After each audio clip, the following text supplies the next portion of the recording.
இப்ப நீ மட்டும் உண்மையை சொல்லலன்னா நீ புள்ளைக்கு பெரிய தண்டனையா கிடைச்சு. அப்படி மட்டும் ஏதாவது நடந்துச்சு நான் நிச்சயமா சும்மா விட மாட்டேன். ஒழுங்கு மரியாதையா நான் தான் எல்லா தப்பும் பண்ணேன்னு ஒத்துக்க.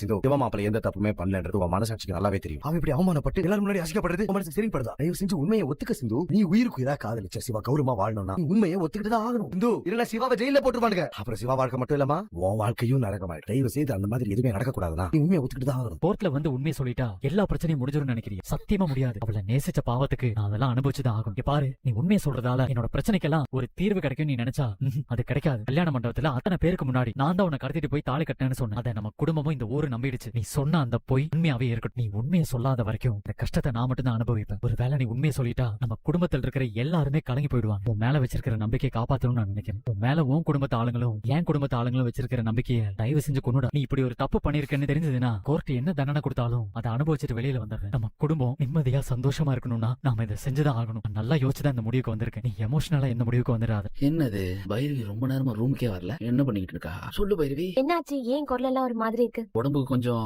முடியல பைரவி. காலையில நல்லா தானே இருந்த? ஐயோ காலையில நல்லா தான் இருந்தேன். இப்ப ரொம்ப காய்ச்சல் அடிக்குது. காய்ச்சல் அடிக்குதா? காட்டு.